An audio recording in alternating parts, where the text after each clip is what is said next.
में किसानों की चिंता बहुत ज्यादा है। और जिस जगह पे आप खड़ी हैं श्वेता, मैं समझ पा रहा हूं इस इलाके में बहुत तेजी से विकास हो रहा है, इंफ्रास्ट्रक्चर डेवलपमेंट हो रहा है, किसानों की जमीनों का अधिग्रहण हो रहा है, किसानों में नाराजगी भी है। अगर किसानों को पैसा मिल रहा है तो, लेकिन उसके बदले में उनको नाराजगी भी झेलनी पड़ रही है कि उनको अपना मूल स्थान छोड़कर कई किलोमीटर दूर जाना पड़ रहा है। आप इन किसानों से पूछकर आप क्या भाप पा रही हैं?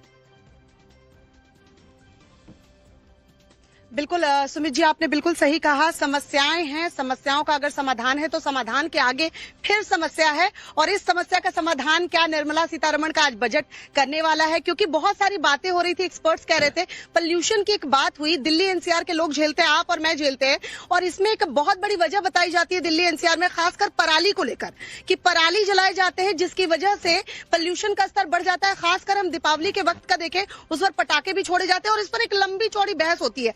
तो किसानों से ही जानते हैं कि पराली ना जलाएं किसान, इसके लिए सरकार जो मदद मुहैया कराती है, या जो हरियाणा सरकार है या जो राज्य सरकार है, दिल्ली की सरकार जो मदद कर रही थी, क्या वो मदद पहुंच पाती है किसानों को? क्यों पराली आज भी एक समस्या बनी हुई है? पराली को लेकर जो बातें कही जाती हैं, पोल्यूशन का स्तर हम देखें, कैसे स्मॉग रहता है, मोटी चादर, आपके भी बच्चे, हम लोग भी, सब लोग, मतलब बीमारी इससे बढ़ रही है। तो इसकी समस्या का समाधान के लिए कहते हैं किसान जिम्मेदार है। कैसे आप लोगों को फायदा मिलता है क्या? श्वेता जी, किसान पर तो आरोप लगाया जाता है। AQI हमें पता है कि बहुत ज्यादा बड़ा रहता है एनसीआर में, और हम भी झेल रहे हैं, आप भी झेल रहे हैं। तो लेकिन पराली ना जलाएं। मैं इस बात पे आ रहा हूँ। आप देख लीजिए, और आप जहाँ खड़े हैं आप यहाँ भी देख लीजिए, यहाँ पर जो मिट्टी आज भी काली हुई पड़ी है। हम लोगों ने पराली जलाना बंद कर दिया है, उनका खरपतवार बनाते हैं, उसी को खेत में डालते हैं। लेकिन सरकार को इस जो पॉल्यूशन से रोकने के लिए इस पर काम करना पड़ेगा।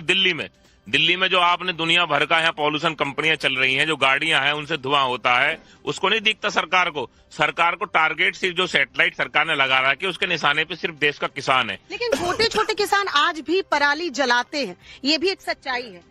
हरियाणा में और भी जगह हमने देखा है कि ऐसी तस्वीरें सामने आती हैं। हमारे यहाँ पराली नहीं जलाते जी, नहीं जलाते। हम तो चारे में ज्यादातर किसान जागरूक हम तो खाद बनाते हैं। हाँ जी, पराली नहीं जलाते हमारे। देखिए सुमित जी, यहाँ जो किसान मौजूद है वो तो यही कह रहे हैं कि हम पराली नहीं जलाते, तो सिर्फ किसानों को जिम्मेदार ठहरा देना ये उचित नहीं होगा। दूसरी बात ये हुई कि हमें विकसित भारत, एक एक्सपर्ट को मैं सुन रही थी जी, मैं लौटूंगा आपके पास, एक रिएक्शन ले लेते हैं क्योंकि अब केवल 20 मिनट का वक्त बाकी है, 25 मिनट का वक्त बाकी है, और उन लोगों से, अपने जो साथी हैं उनसे ही बात कर लेते हैं। एक बार एविएशन स्टूडियो चलते हैं, राकेश पांडे के साथ दो एक्सपर्ट हमारे पास बैठे हुए हैं। राकेश, एविएशन सेक्टर में सुरक्षा को लेकर, हवाई जहाज के साथ दुर्घटनाएं ना हो, इसको लेकर क्या कहते हैं एक्सपर्ट्स? क्या चाहिए उनको बजट में?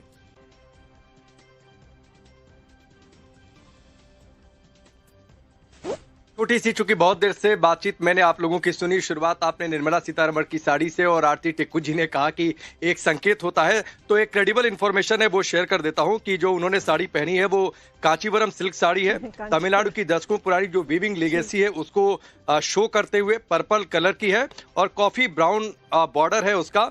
इसका एक अपना अलग है, और हर बार निर्मला सीतारमण जब ऐसे मौकों पर होती हैं तो वो कांजीवरम मतलब तमिलनाडु ज्यादा प्रमोट करती है। कांजीवरम मतलब तमिलनाडु। राकेश, यहाँ आपने जैसे कांजीवरम कहा, आरती टिक्कू मुस्कुरा पड़ी कि तीर निशाने पर है।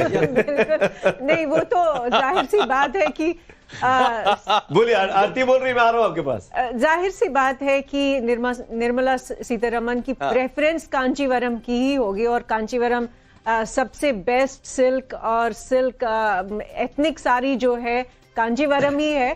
साथ ही साथ चूंकि मैंने कहा कि सर्दियां भी है, इसलिए कांचीवरम पहनना लायक था।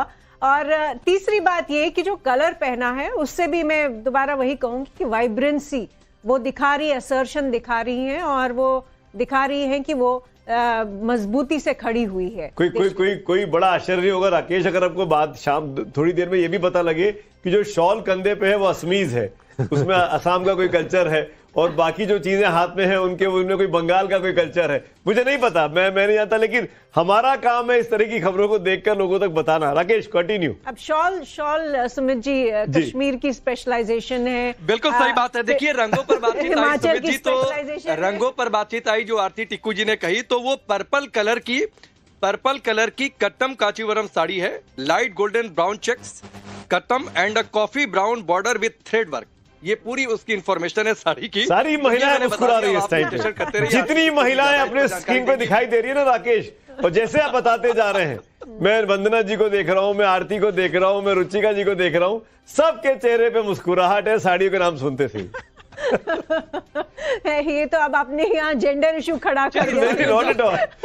आप साड़ी समझते हैं, हम लोग साड़ी समझते नहीं है, मैं तो नहीं समझता हूँ। इंडिया रिप्रेजेंट कर रही है तो सारी स्टेट्स का कॉम्बिनेशन दिखाएंगे अलॉन्ग। नहीं ठीक है, चलिए, चूंकि एविएशन स्टूडियो में है और जब तक आप दूसरे मेहमानों से बातचीत कर रहे थे तो थोड़ी सी इन्फॉर्मेशन आई तो मुझे लगा कि शेयर कर देता हूँ, इसलिए मैंने शेयर कर दिया। लेकिन बहल सर, एयरक्राफ्ट की सिक्योरिटी, सिविल डिफेंस, ये बहुत सारी ऐसी बातें हैं जिन पर सरकार शायद सोच रही होगी और टैबलेट से हो सकता है ये सब निकले। बिल्कुल सही बात कर रहे हैं। जैसे अनकंट्रोल्ड एयर स्पेसेस हैं, वहां की जो एयरफील्ड्स है, क्या उनके अंदर वो वाली फैसिलिटीज अवेलेबल हैं जो एयरपोर्ट में होनी चाहिए, जैसे कि उनको कोई नेविगेशनल फैसिलिटीज या एयर ट्रैफिक कंट्रोल या वेदर की मेटेरोलॉजिकल फैसिलिटीज ऐसी नहीं है, तो इस पे सोचना पड़ेगा। दूसरी एक इंटीग्रेशन करने की जरूरत है। एक चीज सर, मैं माफी के साथ मैंने रोक दिया, चूंकि सुमित जी स्टूडियो में है, उन्होंने जब हमारी ये बातचीत हुई थी तो उन्होंने बारामती का भी जिक्र किया था। बारामती जहां पर अजित पवार की विमान दुर्घटना में मौत हुई, वहां पर प्रॉपर एटीसी नहीं है, जो इंस्ट्रक्टर हैं वो डायरेक्ट करते हैं। जब पुणे से ग्रीन सिग्नल मिला था, क्या ऐसे एयर स्ट्रिप को लेकर भी सरकार सोचेगी? बिल्कुल, और जब मैं अनकंट्रोल्ड एयर स्पेस की बात कर रहा हूं तो बारामती उसका बेस्ट एग्जांपल है, क्योंकि वहां पे ना वीओआर, डीएमई, ना आईएलएस इंस्ट्रूमेंट लैंडिंग सिस्टम, ऐसी कोई भी फैसिलिटीज नहीं है। और जो वहां फ्लाइंग ट्रेनिंग ऑर्गेनाइजेशन है वो ही अपने इंस्ट्रक्टर्स का इस्तेमाल करती है एयर ट्रैफिक कंट्रोल के लिए। अगर उनको ये क्लैरिटी नहीं है कि एक्चुअल विजिबिलिटी क्या है और विजुअल फ्लाइट रूल्स के अंदर जो फ्लाई करना होता है ऐसे एयरफील्ड्स के अंदर, तो क्या वो पायलट ऐसी स्थिति में पहुंच सकता है जहां पे डेंजरस हो जाए? तो इन सेफ्टी फैक्टर्स के ऊपर भी गवर्नमेंट को बहुत ध्यान देना पड़ेगा, और इसके लिए मैं चाहता हूं एक इंटीग्रेशन हो एयरफोर्स और सिविल ऑर्गेनाइजेशंस की, जबकि ऐसी एक क्विक कमेंट, क्योंकि समय थोड़ा सा कम है। वंदना जी, आप कुछ कहना चाह रही थी पीपीपी मोड को लेकर? जी, मैं ये कहना चाहूंगी, जो पब्लिक प्राइवेट एंटरप्राइजेज हैं इस पे हमें बहुत ज्यादा फोकस देना है, बिकॉज विद रैपिड एक्सपेंशन और जो प्रेशर बन रहा है ओवर एवरीथिंग, हमें देखना है। As of now 25 airports are already ready, such as Varanasi, such as Bhubaneswar, such as Amritsar, ये रेडी हैं।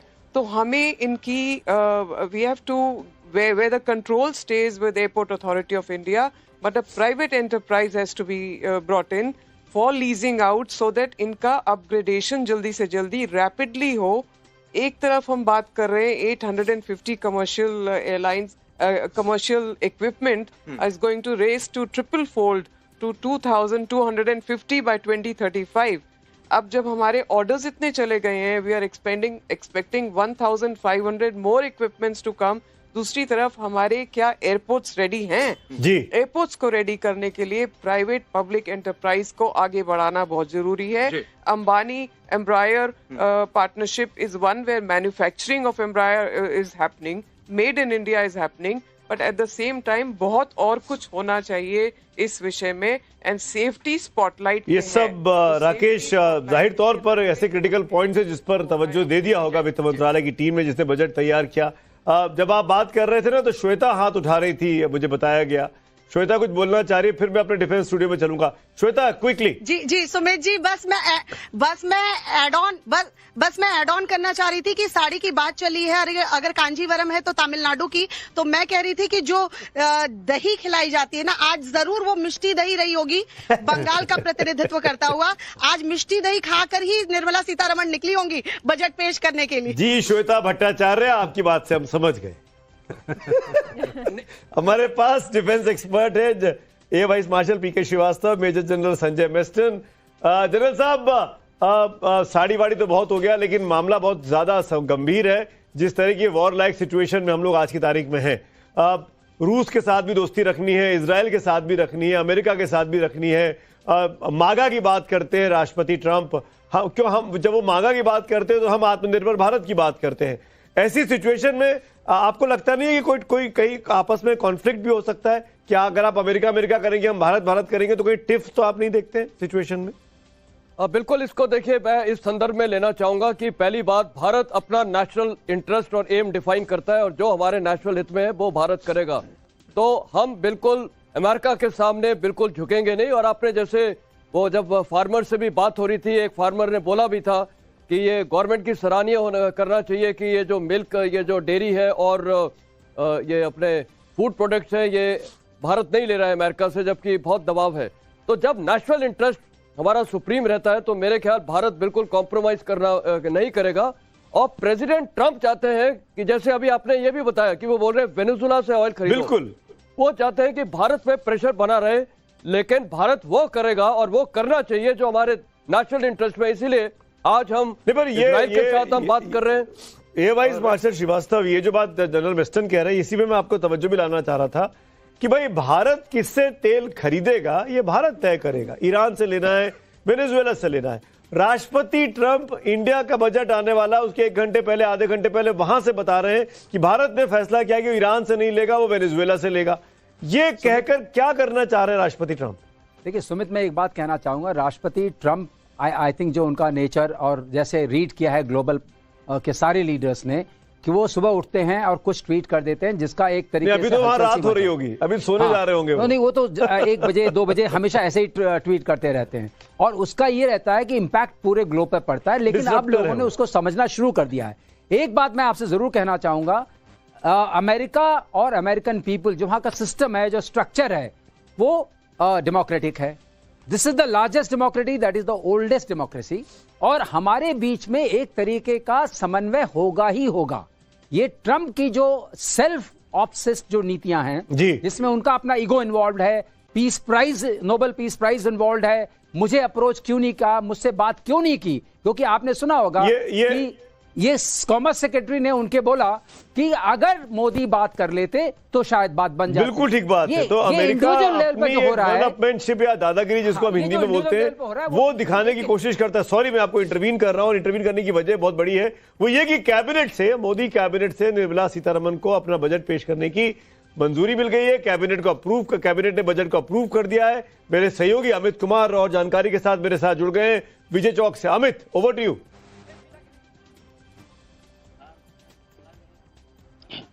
जी हाँ, देखिए कैबिनेट में मंजूरी मिल गई है और थोड़ी देर बाद 11 बजे निर्मला सीतारमण कैबिनेट में लोकसभा में बजट पेश करेंगे। लेकिन ये जो, क्योंकि अब वक्त मुश्किल से 10 मिनट का बचा है, तो सुमित जी मुझे लगता है वो बात करनी चाहिए जो कि पहले बजट के समय होता था। आप पहले से जाते रहे हैं और मैं करीब 2005 में पहली बार गया था, तो उस समय बड़ा दिलचस्प बात होती थी। जब हम लोग जाते थे तो सुबह से लाइन लगते थे। एक रूम नंबर 55 होता था जो पुराना पार्लियामेंट है, जो कि पीपीआर ऑफिस होता था, सुमित जी अगर आपको याद हो, जहां पर बजट की कॉपी मिलती थी। करीब 2.5 से 3 घंटे हम लोग लाइन लगते थे, वो कॉपी उठाते थे, फिर एक राइडर बाहर खड़ा होता था और हम लोग भागते थे। हम लोग वहां से रफ्तार से भागते थे कि कौन पहले वो राइडर को पकड़ाएगा, ताकि वो जो बजट की कॉपी है वो सीधे ऑफिस पहुंचेगा और फिर वहां पर एक्सपर्ट जो है और जो ऑफिस के लोग हैं वो उसको एनालिसिस करके फिर खबर को आगे बढ़ाएंगे। तो ये प्रोसेस हुआ करता था, आपको अगर याद हो तो। बाद में फिर कूपन देना शुरू हुआ, तो इसके बाद फिर बजट की कॉपी धीरे धीरे कम हुई। तो सांसदों से बजट की कॉपी कैसे लेना है, किसी के हाथ से छीन के भागना है, ऑफिस पहुंचाना है, तो ये भी बड़ी दिलचस्प कहानी होती थी बजट के दिनों की। सीक्रेट बता रहे हैं, आपको याद हो संजय, सुमित जी, सारे ट्रेड सीक्रेट आपने लीक कर दिया, झगड़े होते थे तो ये बड़ी दिलचस्प कहानी थी। और ये जो ट्रेड सीक्रेट आप लीक कर रहे हैं ना, मुझे लगता है सुमित जी की ये जो रेल बजट जब से अलग हुआ, अगर जी आप बोलिए, कंप्लीट। वो देखिए, वो मुझे लगता है कि बहुत देर हो गया कि ये हो सकता वो हो सकता, लेकिन थोड़े हल्के फल्के चीजें बात होनी चाहिए। और मुझे अगर याद हो, आपको भी याद हो कि हम लोग अक्सर लालू के यहाँ पर होते थे, लालू जब रेल मंत्री थे, तो पहले जो बजट होता था, बजट में इंटरेस्ट क्या होता था? 2 ही चीज का, क्या सस्ता होगा क्या महंगा होगा, जो जीएसटी के बाद खत्म हो गया। दूसरी चीज इंपॉर्टेंट होती थी कि कौन सी रेल कहां पर रुक रही है और किराया बढ़ रहा है या घट रहा है। अब जाकर अगर बजट में देखिए तो आम आदमी को सिर्फ एक इंटरेस्ट है कि इनकम टैक्स में कितना रिबेट। मैं थोड़ा सा आपको करेक्ट करना चाहूंगा, या मैं थोड़ा सा आपसे डिफर करता हूं अमित। अगर मैं गलत बोलूं तो मुझे करेक्ट करेगा कोई तमाम पैनलिस्ट। बिल्कुल ठीक कहा आपने कि क्या सस्ता क्या महंगा जीएसटी के बाद से बदल गया है, वो अब वो दिलचस्पी नहीं रही। लेकिन बीते 5 साल में कोविड के बाद से बहुत बड़ी संख्या में इंडियन इकोनॉमी के लोग जो हैं वो शेयर मार्केट में आए, और वो तमाम लोग जो जिनके पास थोड़ी बहुत भी अर्निंग है वो म्यूचुअल फंड्स में, वो शेयर्स में इन्वेस्ट करते हैं, और वो बजट भाषण का इंतजार करते हैं कि किस सेक्टर के लिए अनाउंसमेंट हो रहे हैं और किस सेक्टर को तवज्जो नहीं मिली है। और आप देखिएगा आज भी ये होगा, उन सेक्टर के शेयर अचानक से बढ़ते हैं या घटते हैं जिनका जिक्र होता है या नहीं होता है रिस्पेक्टिवली। और इसीलिए अभी भी बजट भाषण की दिलचस्पी बनी हुई है और शायद इसीलिए आज के दिन भी मोहित प्लीज करेक्ट मी, संडे होने के बावजूद भी शेयर मार्केट खुला हुआ है। बिल्कुल जी, ये अपने में एक ऐतिहासिक है कि संडे का दिन है और गवर्नेंस की बात हो रही है रादर देन कन्वीनियंस की। संडे यूजुअली थोड़ा लाइट होता है, पर आज शेयर मार्केट का खुलना और बजट की ओर आंखें लगाए रखना, उम्मीदें रखना, ये अपने में एक बहुत बड़ा संदेश जाता है। मेरा मानना है कि अगर टैक्स की बात करी जाए तो लॉन्ग टर्म और शॉर्ट टर्म कैपिटल गेन पे पिछले साल बहुत रियायतें दी गई थी, तो अगेन मेरा यही मानना है शायद से इस साल वो कुछ ज़्यादा फेरबदल ना कर पाए, बट फिर भी जैसा कि आपने कहा कि जिस भी बजट में जिस भी सेक्टर की तरफ निर्मला जी अपना ध्यान आकर्षित करती हैं वो सेक्टर के प्राइसेस बूम हो जाते हैं। पता चलता है कि सरकार की नीतियां किस ओर है और वो किस पर्टिकुलर सेगमेंट की ओर ज्यादा आकर्षण दिखा रही है अपना। देखिए, अगर रोजगारोन्मुखी बनाना है, इसको एम्प्लॉयमेंट जनरेटिंग बजट बनाना है, तो मुझे जो लगता है वो इंफ्रास्ट्रक्चर पर, वो स्पेसिफिकली मैं बोलना चाहूंगा इंफॉर्मेशन टेक्नोलॉजी पर, आईटी सेक्टर को लेकर भी बहुत सी स्कीम्स, बहुत सी ऐसी चीजें हो सकती हैं जो लोगों को इनकरेज करें कि आप रिसर्च करें, आप इस तरह के मॉडल्स लेकर आएं जिससे आर्टिफिशियल इंटेलिजेंस को एक तरह का नई शुरुआत करने को मिले। क्योंकि मुझे ऐसा लगता है, correct me Aarti if I am wrong, कि दुनिया के और देशों के मुकाबले इस जगह पे अभी हम थोड़े पिछड़े नजर आ रहे हैं, चीन के मुकाबले, अमेरिका के मुकाबले, खासकर एआई के क्षेत्र में जिस तरीके से बहुत तेजी से चीजें बदली हैं। देखते देखते साल, 1.5 साल, 2 साल के अंदर कितना कुछ बदल गया है। सुमित, आपने बहुत इम्पोर्टेंट बात कही कि हाँ, जहाँ पे इनफैक्ट इंडिया को एक अपॉर्चुनिटी थी आज से 40 साल पहले जब इकोनॉमिक लिबरलाइजेशन हुआ, और तब तक इनफैक्ट चाइना और इंडिया की जो ट्रैजेक्टरीज थी लगभग सिमिलर थी, लेकिन 80s में उन्होंने एक रुख लिया और हम लोग पीछे रह गए। और हमने जो अपॉर्चुनिटी उस वक्त मिली थी हमने उसको पूरी तरह से ऑप्टिमली हमने उसको एनकैश नहीं किया। इसकी वजह से बेशक आईटी सेक्टर बड़ा हो, आईटी सेक्टर की वजह से बड़े बड़े सीईओज जो दुनिया में है, अमेरिका में है, यूरोप में है, इंडियंस है, लेकिन इन हाउस इंडिया के अंदर हम लोग पीछे रह गए। एआई खासकर वो तो साफ जाहिर है कि उसमें हम बहुत पीछे हैं। लेकिन मैं एक बात, मुझे लगता है ये कर्तव्य है किसी भी एनालिस्ट का और किसी भी एक्सपर्ट का ये कहना कि एक तरफ से हम लोग बिल्कुल चौथी बड़ी अर्थव्यवस्था है और हम ये भी मान के चल रहे हैं कि जर्मनी को पीछे छोड़ रहे हैं, जापान को, इंग्लैंड को, यूके को, और आने वाले समय में जैसे गर्ग जी ने कहा कि यूएस को भी पीछे छोड़ देंगे। लेकिन ये बहुत इम्पोर्टेंट ये समझना है कि जीडीपी पर कैपिटा इनकम के हिसाब से इंडिया अभी भी 145th रैंक पे है, मतलब 200 अगर देश है तो हम बहुत पीछे हैं। उसका मतलब ही यही है कि ओवरऑल जो बेशक हमारी इकोनॉमी मिडिल क्लास की अच्छी चल रही हो, अपर मिडिल क्लास अच्छा जा रहा हो, लेकिन एक बहुत बड़ा वर्ग जो देश में है वो पीछे है, और उनको अपलिफ्ट करने का मतलब है कि जीडीपी पर कैपिटा इनकम जो है सबका अपलिफ्ट होना चाहिए। हम लोगों को सिर्फ जीडीपी पे फोकस जब हम करते हैं कि हम बहुत बड़ी अर्थव्यवस्था है, वो नंबर्स की वजह से है। क्या हम चाइना के करीब पहुंच सकते हैं बहुत तेजी से जीडीपी पर कैपिटा इनकम के क्षेत्र में? क्योंकि जब वो होगा तो मान के चलिए कि एआई, टेक्नोलॉजी, इंफ्रास्ट्रक्चर, जॉब्स, इतनी जितनी भी सेक्टर्स है वो वहां पे जॉब क्रिएशन जब होगा तभी जीडीपी पर कैपिटा इनकम आएगा, और तभी हम एक डेवलप नेशन के रूप में देखे जाएंगे। और ना ही मुझे लगता है कि हम लोगों को क्लेम भी करना चाहिए कि हम एक डेवलप, पूरी तरह से विकसित नेशन है जब तक हर एक देशवासी के पास वो परचेजिंग पावर हो और उतनी क्षमता हो कि हम चाइना के किसी भी एक एवरेज चाइनीज के साथ हम लोग बहुत ही interesting, important and critically appreciation जिसको कहते हैं ना, वो बात आरती बोल रही हैं, और ये बहुत इंपॉर्टेंट चीज भी है। अर्थव्यवस्था को पटरी पर लाने के लिए आदमी को, हर व्यक्ति को सेल्फ रिलायंट बनाना होगा ताकि वो अपना खर्चा खुद निकाल सके, डिपेंडेंसी उसकी खत्म हो सके, और उसके लिए उसके हाथ में रोजगार होना चाहिए, कामकाज होना चाहिए, चाहे वो खुद का काम करे, चाहे वो कहीं रहकर काम करे, पर उसके पास वो अपॉर्चुनिटी होनी चाहिए। तो ये बहुत बड़ा दायित्व होता है किसी भी डेमोक्रेसी में, किसी भी ऐसे लोकतंत्र में जो इतना 140-150 करोड़ लोगों का देश हो, जहां पे इतनी सारी राजनीतिक पार्टियां हो, जहां पे इतने सारे स्टेट्स हो, और फिर आप एक ऐसी नीति बनाएं जो सबके लिए फायदेमंद हो। इस पे एक राय बनना भी बहुत बड़ी चुनौती होती है। एक सफल डेमोक्रेसी में ये एक बहुत बड़ा चैलेंज भी होता है। लेकिन मैं आपने रोजगार की बात की आरती, मैं रोजगार की बात को आगे बढ़ाना चाहता हूँ। क्योंकि अब कुछ ही मिनट बाकी रह गए, 10:53 हो गए। अगले 7 मिनट में हम लोकसभा की कार्रवाई देखेंगे।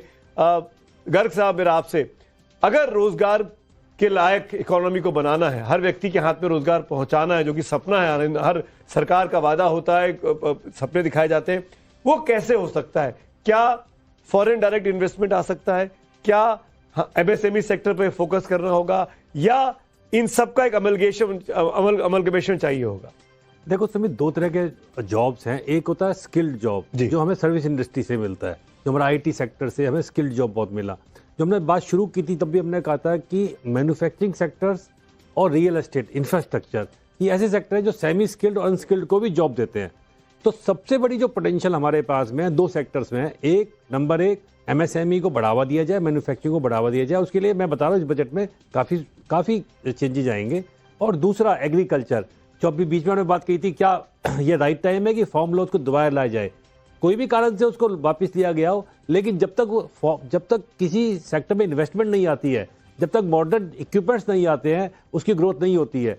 आज भी एग्रीकल्चर सेक्टर में 45% पॉपुलेशन डिपेंडेंट है, लेकिन उसका जीडीपी में योगदान 15% से भी कम हो गया है।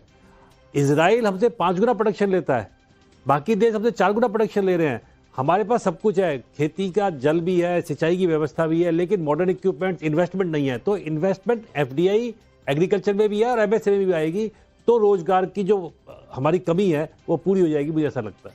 बड़ी इंपॉर्टेंट बात बोल रहे हैं। मैं उम्मीद कर रहा हूं कि जो हम बातें कह रहे हैं वो दर्शकों को भी समझ में आ रही होंगी, और वो जो लोग इस पूरे टेलीकास्ट को देख रहे हैं वो भी समझ रहे होंगे कि कितना बड़ा चुनौतीपूर्ण काम होता है जब आप देश का बजट बनाते हैं। अपने घर का बजट, जहां पे हम 2 या 4 आदमी रहते हैं, वो बनाने में पसीने छूट जाते हैं। जो कमाई है, वो जो खर्चे हैं, उनको मैनेज करने में खर्चे छूट जाते हैं। तो सोचिए, 150 करोड़ लोगों का भविष्य तय करना है, और सिर्फ एक साल की बात नहीं है, ये लॉन्ग टर्म है। ये इसको ऐसा बनाना है कि इस साल तो फायदा हुई हो, आने वाले सालों में भी फायदा हो। तो ऐसे में रुचिका जी, मैं आपकी राय जानना चाहूंगा। 1 या 2 पॉइंट जो आपको लगता है निर्मला सीतारमन को कहने चाहिए, कि मुझे ऐसा लगता है कि इस बार फोकस में रोजगार पर, एम्प्लॉयमेंट पर, मैन्युफैक्चरिंग पर खासा तवज्जो होना चाहिए, और मुझे लगता है कि होगा भी। आई डोंट नो क्यों, लेकिन मुझे लगता है ये। आपको क्या लगता है? देखिए, अगर आप देखें पिछले 1 साल में जिस तरह से सरकार ने एफटीए एग्रीमेंट साइन किए हैं, अभी हमने ईयू से एग्रीमेंट साइन किया है, तो उसके अंदर जो हमारा एक्सपोर्ट है और जिन जिन चीज़ों का एक्सपोर्ट है, अगर आप देखें 90% उसके अंदर जो लेबर इंटेंसिव है, तो ऑब्वियसली सरकार का जो मेन एम रहेगा वो एम्प्लॉयमेंट जनरेशन के ऊपर रहेगा। अब जब हम एम्प्लॉयमेंट जनरेशन की बात करते हैं, आपने अभी बात की थी कि कलेक्टिव एफर्ट होना चाहिए, तो एक कलेक्टिव एफर्ट ऐसे ही बनेगा जब एम्प्लॉयमेंट जनरेशन है, हम ज़्यादा एक्सपोर्ट कर रहे हैं, तो अल्टीमेटली हमें अपॉर्चुनिटीज़ क्रिएट करनी ही पड़ेंगी एम्प्लॉयमेंट जनरेशन के लिए।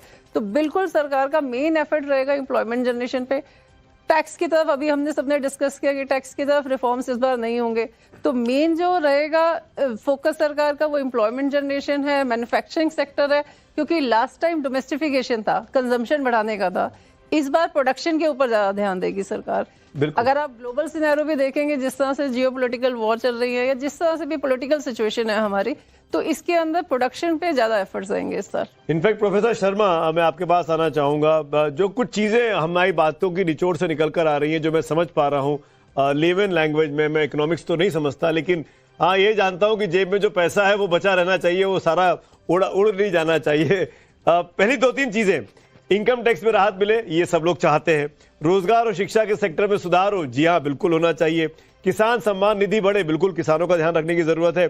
आयुष्मान भारत के योजना का विस्तार, क्योंकि उससे सबका फायदा भी है और सरकार को भी का दायित्व भी है। ये महंगाई एक बड़ा फैक्टर है जो कि बहुत तेजी से लोगों को इम्पैक्ट करता है, उस पर काबू के इंतजाम होने चाहिए।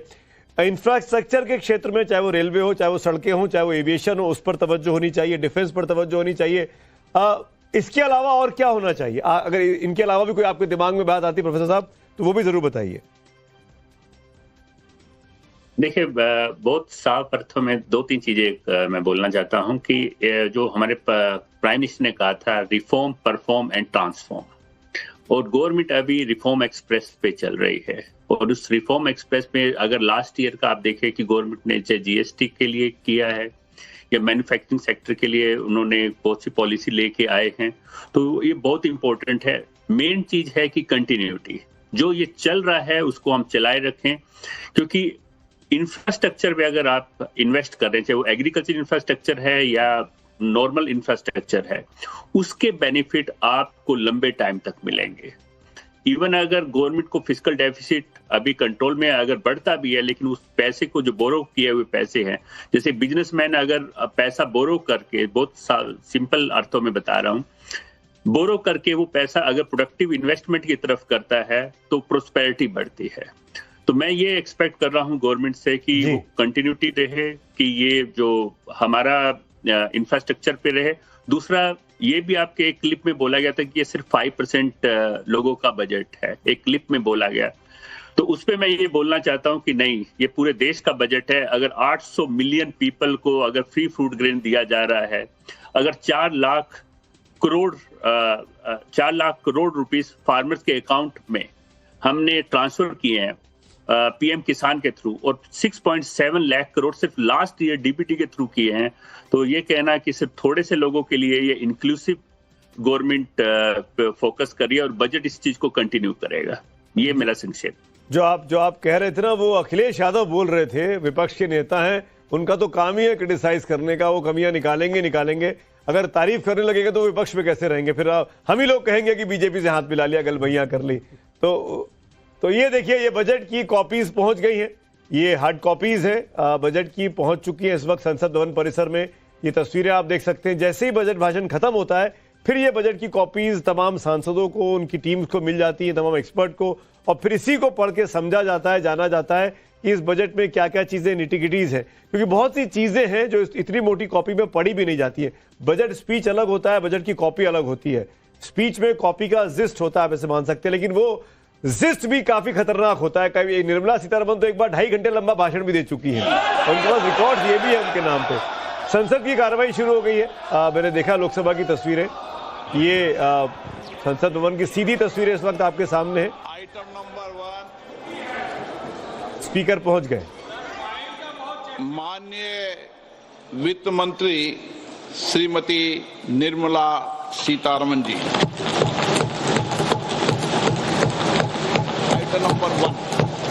Item number 1। Sir, with your permission, I rise to lay on the table a copy each of the following papers, Hindi and English versions, under Article 281 of the Constitution. Report for 26. Sitharaman ji. Item number 1। मत संख्या 1। महोदय, आपकी अनुमति से मैं सभा के पटल पर निम्नलिखित पत्र हिंदी इंग्लिश इसका अनुवाद 231 के तहत, जो कि रिपोर्ट 26-31 वॉल्यूम 1 मेन रिपोर्ट जो कि 16वें वित्त आयोग की है, दूसरी रिपोर्ट जो कि 26-31 तक है वॉल्यूम 2 अनुबंध जो कि 16वें वित्त आयोग का है, नंबर 3। मैं इसमें एक मेमोरेंडम जहां तक क्या कार्यवाही वृत्तांत है जो कि किया गया है इस रिपोर्ट में प्रस्तुत करती हूं, सभा के पटल पर रखती हूं। मत संख्या 2, माननीय वित्त मंत्री जी।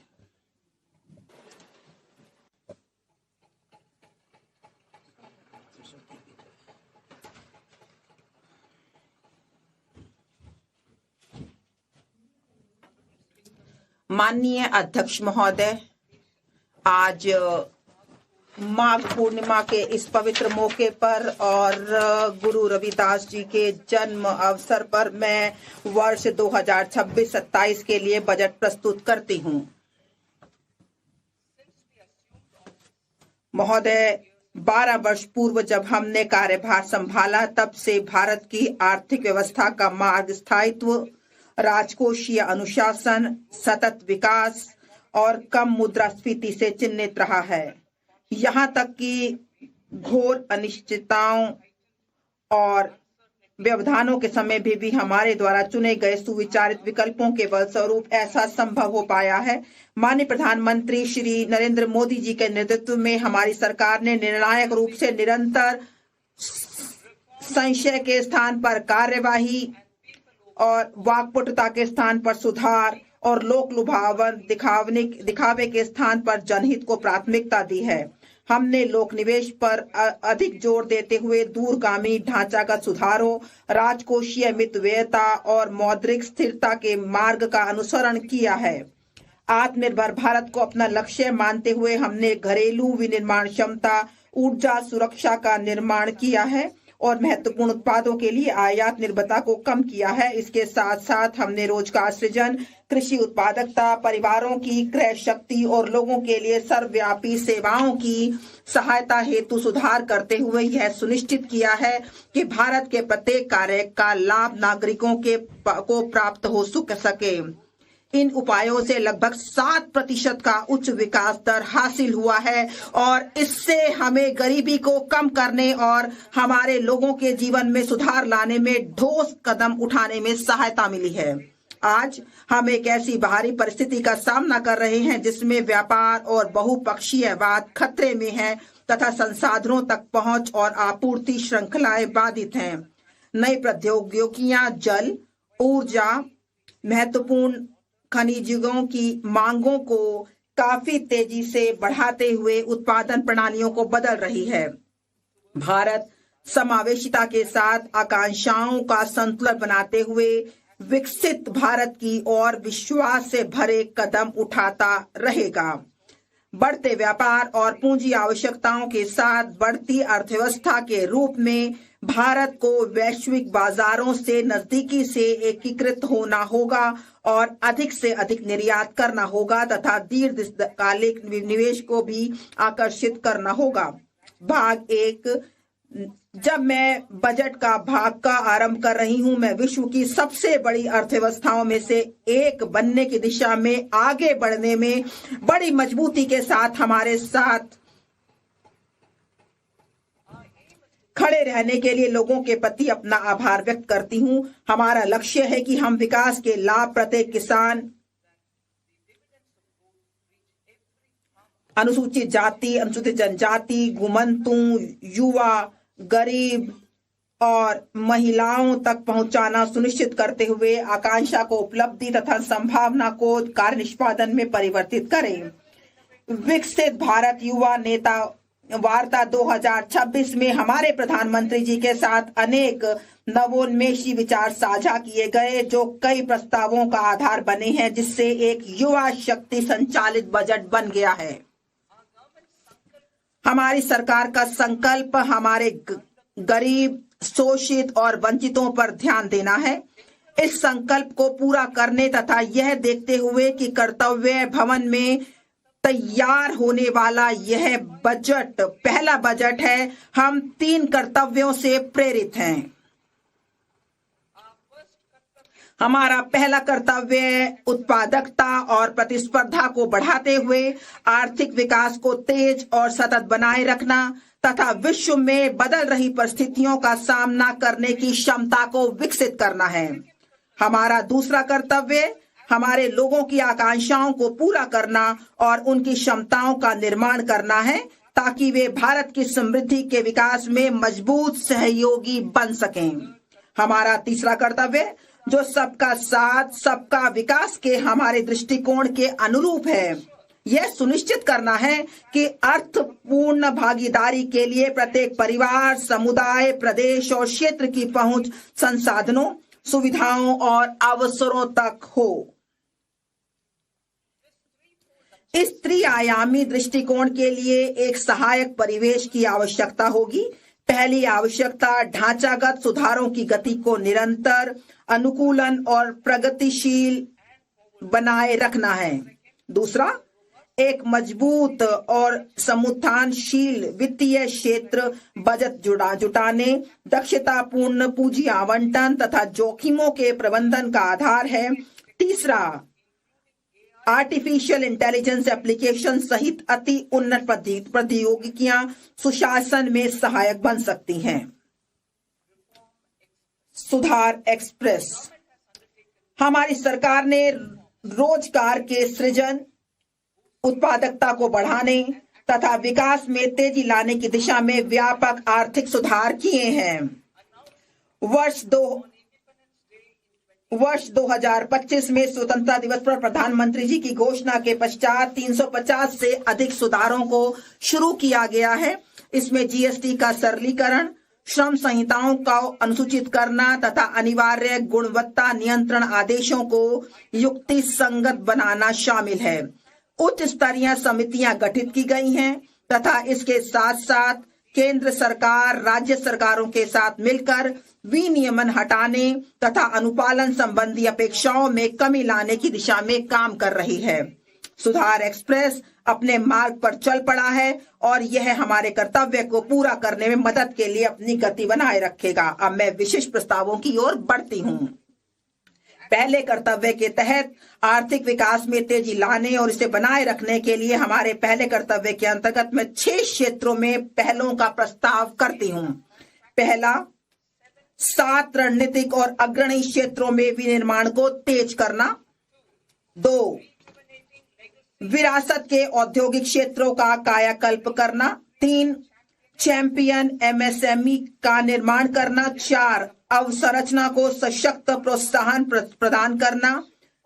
5, दीर्घकालिक ऊर्जा सुरक्षा और स्थायित्व सुनिश्चित करना। 6, शहर आर्थिक क्षेत्र विकसित करना। रणनीतिक और अग्रणी क्षेत्रों में निर्माण को तेज करना। बायोफार्मा शक्ति मतलब ज्ञान, प्रौद्योगिकी एवं नवाचार के माध्यम से स्वास्थ्य सेवा के लिए रणनीति। भारत का रोग बोझ गैर संक्रामक बीमारियों जैसे कि मधुमेह, कैंसर, ऑटोइम्यून डिसऑर्डर की ओर बढ़ते हुए देखा गया है। किफायती लागत पर गुणवत्ता के साथ दीर्घायु जीवन के लिए जैविक दवाएं महत्वपूर्ण हैं। भारत को एक वैश्विक बायोफार्मा विनिर्माण केंद्र के रूप में विकसित करने के लिए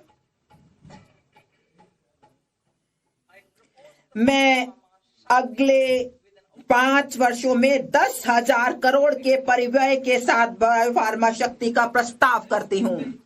इससे जैविक और जैव समृद्ध के घरेलू उत्पादन हेतु परिवेश का निर्माण होगा।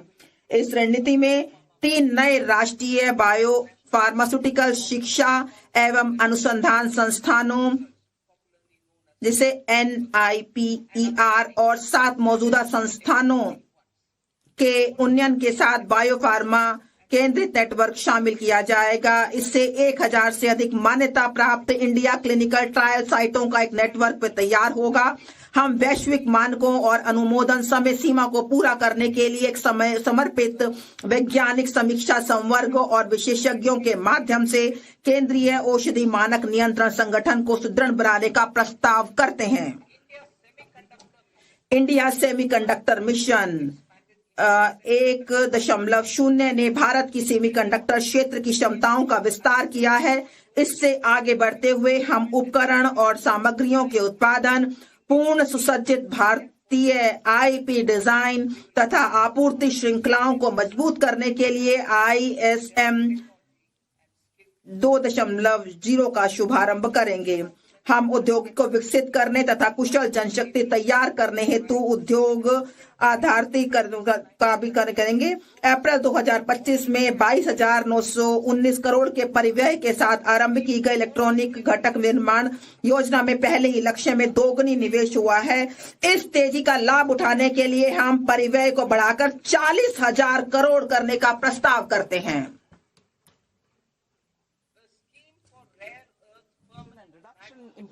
नवंबर 2025 में rare earth permanent magnet scheme आरंभ की गई थी। अब हम खनन, प्रसंस्करण, अनुसंधान और विनिर्माण को बढ़ावा देने के लिए समर्पित दुर्लभ खनिज कॉरिडोर स्थापित करने हेतु खनिज संपन्न राज्यों ओडिशा, केरल, आंध्र प्रदेश और तमिलनाडु की सहायता करने का प्रस्ताव करते हैं। घरेलू रासायनिक उत्पादन बढ़ाने और निर्यात निर्भरता कम करने के लिए हम क्लस्टर आधारित प्लग एंड प्ले मॉडल के आधार पर एक चुनौती मार्ग के माध्यम से 3 समर्पित रासायनिक पार्कों की स्थापना में राज्यों की मदद के लिए एक योजना का शुभारंभ करेंगे।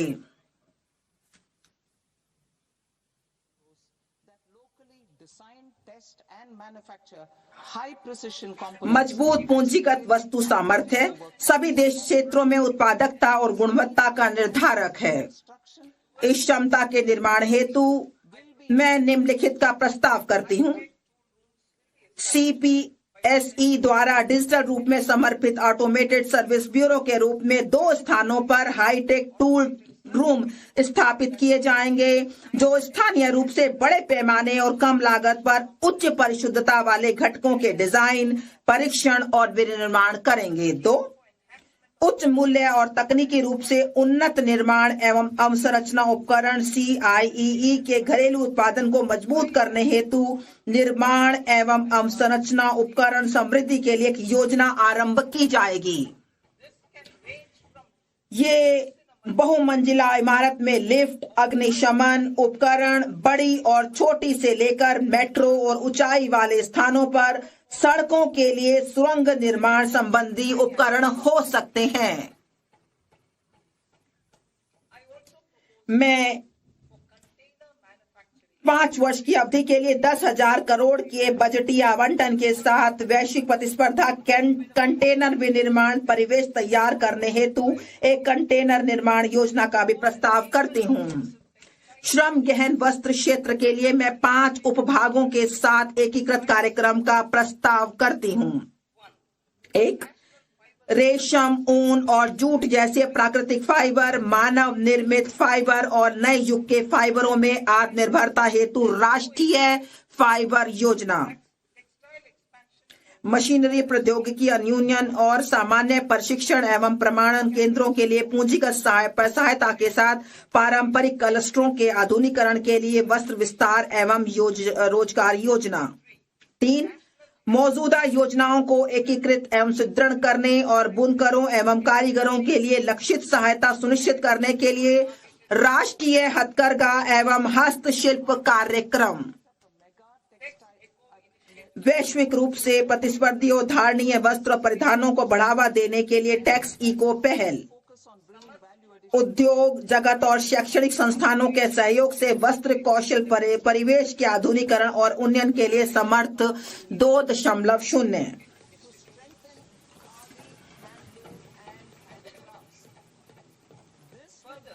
इसके अलावा मैं प्रस्ताव करती हूं कि चुनौती मोड में मेगा टेक्सटाइल पार्क स्थापित किए जाएंगे। वे तकनीकी टेक्सटाइल के मूल्यवर्धन पर भी ध्यान केंद्रित कर सकते हैं। मैं खादी, हथकरघा और हस्तशिल्प को सुदृढ़ करने के लिए महात्मा गांधी ग्राम स्वराज योजना का शुभारंभ करने का प्रस्ताव करती हूं। इससे वैश्विक बाजार समृद्धता और ब्रांडिंग में सहायता मिलेगी। यह प्रशिक्षण, कौशल, प्रक्रिया और उत्पादन गुणवत्ता को सुसंगत बनाएगा और सहायता प्रदान करेगा। यह हमारे बुनकरों, ग्रामीण उद्योगों, एक जिला एक उत्पाद पहल और ग्रामीण युवाओं को लाभान्वित करेगा। भारत में उच्च गुणवत्ता वाले खेलकूद के सस्ते सामानों के लिए एक वैश्विक केंद्र के रूप में उभरने की संभावना मौजूद है। मैं उपकरण डिजाइन एवं सामग्री विज्ञान में विनिर्माण, अनुसंधान और नवाचार को बढ़ावा देने हेतु खेलकूद के सामानों के लिए एक समर्पित पहल का प्रस्ताव करती हूं। विरासत के औद्योगिक क्लस्टरों का कायाकल्प। मैं अवसंरचना और प्रौद्योगिकी उन्नयन के माध्यम से उनकी लागत, प्रतिस्पर्धात्मकता और दक्षता में सुधार करने के लिए 200 विरासत के औद्योगिक क्लस्टरों को पुनर्जीवित करने के लिए एक योजना शुरू करने का प्रस्ताव करती हूं। चैंपियंस SME का सृजन और सूक्ष्म उद्यमों को सहायता। MSME को विकास के एक महत्वपूर्ण इंजन के रूप में मान्यता देते हुए मैं चैंपियंस के रूप में उनके विकास में सहायता के लिए एक त्रिआयामी दृष्टिकोण का प्रस्ताव करती हूं। इक्विटी सहायता। मैं भविष्य के चैंपियंस तैयार करने के लिए चुनिंदा मानदंडों के आधार पर उद्यमों को प्रोत्साहित करने के लिए एक समर्पित 10,000 करोड़ की एमएसएमई विकास निधि शुरू करने का प्रस्ताव करती हूं। मैं सूक्ष्म उद्योगों की सहायता को जारी रखने और जोखिम पूंजी तक उनकी पहुंच बनाने के लिए 2021 में स्थापित आत्मनिर्भर भारत निधि में 2,000 करोड़ के टॉप अप का भी प्रस्ताव करती हूं। इससे छोटे उद्योगों को सहायता मिलेगी। नकदी सहायता। ट्रेड्स के साथ एमएसएमई को 7 लाख करोड़ से अधिक धनराशि उपलब्ध कराई गई है। इसकी पूरी क्षमता का लाभ देने के लिए मैं 4 उपायों का प्रस्ताव करती हूं। 1, केंद्रीय सार्वजनिक क्षेत्र के उद्यमों द्वारा एमएसएमई से सभी खरीद के लिए ट्रेडर्स को लेन देन निपटान प्लेटफॉर्म के रूप में उपयोग करने का निर्देश करना, जिससे यह अन्य कॉरपोरेट के लिए एक मानक बन सके। 2, ट्रेडर्स प्लेटफॉर्म पर बीजक छूट हेतु सीजीटीएमएसई के माध्यम से ऋण गारंटी सहायता तंत्र शुरू करना। 3, सस्ते और त्वरित वित्त पोषण को प्रोत्साहित करने के लिए एमएसएमई में सरकारी खरीद के बारे में वित्त प्रदाताओं के साथ सूचना साझा करने हेतु जेम को ट्रेडर्स को जोड़ना। 4, ट्रेड्स प्राप्तियों को आस्ती समर्पित प्रतिभूतियों के रूप में शुरू करना, जो एक द्वितीयक बाजार के रूप में सहायता करेगा और नकदी एवं लेन देन के निपटान को बढ़ाएगा। पेशेवर सहायता।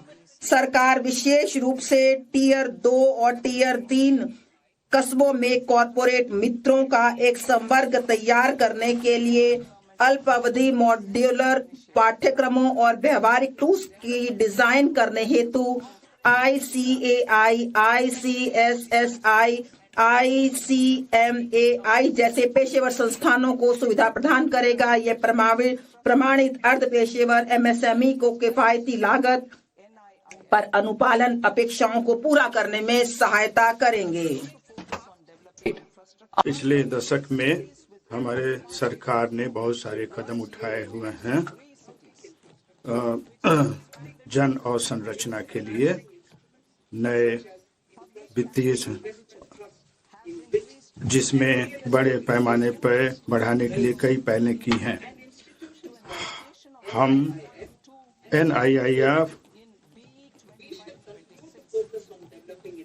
हम सार्वजनिक अवसंरचना को बड़े पर बढ़ाने के लिए कई पहलें की हैं। हम 5 लाख से अधिक आबादी वाले टियर 2, टियर 3 शहरों में अवसंरचना के विकास पर जोर देना जारी रखेंगे, जिन्हें विकास केंद्र बनाने के लिए विस्तारित किया गया है।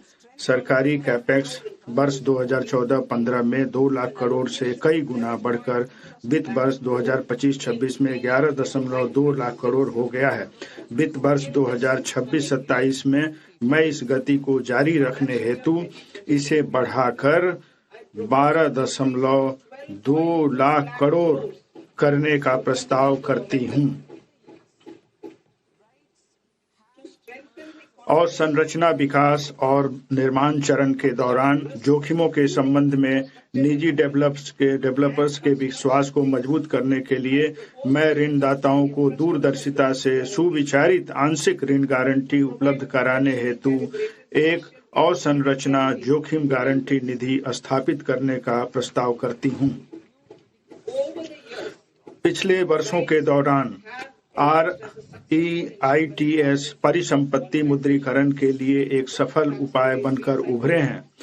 मैं समर्पित REITs की स्थापना के माध्यम से CPSE की महत्वपूर्ण रियल एस्टेट परिसंपत्तियों की रिसाइकलिंग में गति लाने का Damra. Training institutes will be set up as regional centers of excellence for development of required manpower for these waterways. This will benefit youth in the entire stretch of the waterways to train and acquire skills. Further, a ship repair ecosystem catering to inland waterways will also be set up at Varanasi and Patna.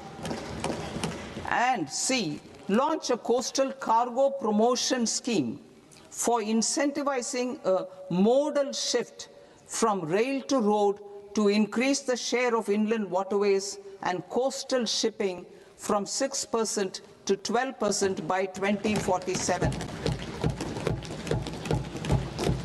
To enhance last mile and remote connectivity and promote tourism, I propose to give incentives to indigenize manufacturing of seaplanes. A seaplane VGF scheme will be also introduced to provide support for operations. Carbon capture, utilization and storage. Aligning with the roadmap launched in December 2025, the carbon capture, utilization and storage technologies at scale will achieve higher readiness and an end-use application across 5 industrial sectors, including power, steel, cement, refineries, and chemicals. An outlay of 20,000 crore is proposed over the next 5 years for this purpose. City economic regions. Cities are India's engines of growth, innovation, and opportunities. We shall now focus on Tier 2, Tier 3 cities, and even temple towns, which need modern infrastructure and basic amenities. This budget aims to further amplify the potential of cities to deliver the economic power of agglomerations by mapping city economic regions based on their specific growth drivers. An allocation of 5,000 crore per CER over 5 years is proposed for implementing their plans through a challenge mode with a reform-cum-result-based financing mechanism.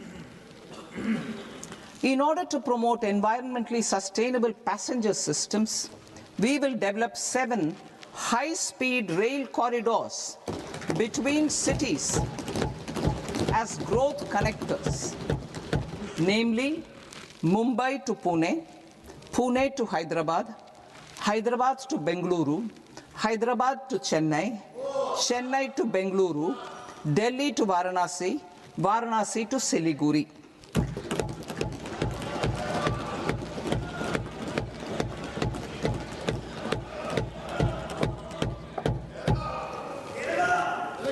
Financial sector.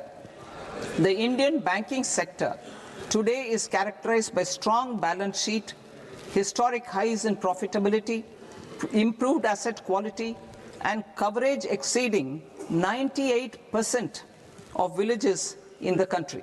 At this juncture, we are well placed to futuristically evaluate the measures needed to continue on the path of reform-led growth of this sector.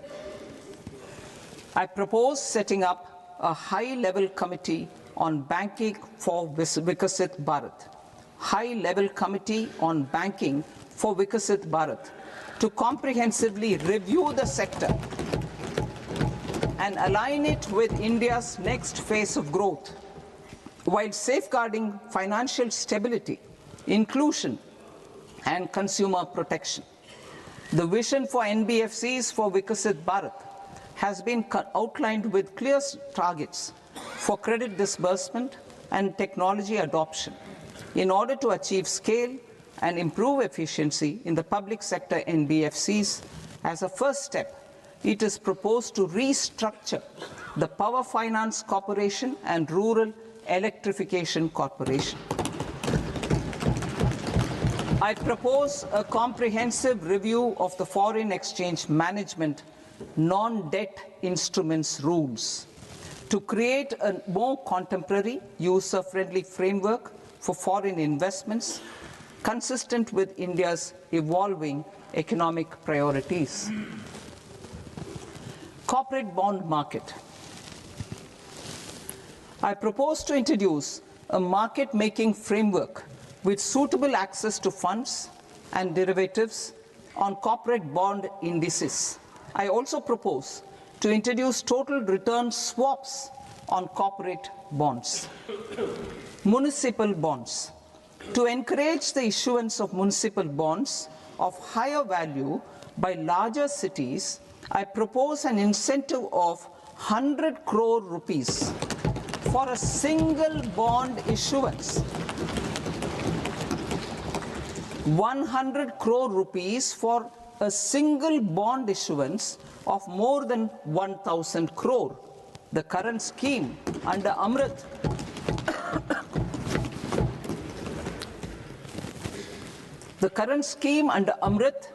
which incentivizes issuances up to 200 crores only, will also continue to support smaller and medium towns. That will also continue to support the smaller and medium towns. Ease of doing business. Individual persons resident outside India, PROI, will be permitted to invest in equity instruments of listed Indian companies through the Portfolio Investment Scheme. It is also proposed to increase the investment limit for an individual PROI under the scheme from 5% to 10%, with an overall investment limit for all individual PROIs to 24% from the current 10%. Emerging technologies including AI.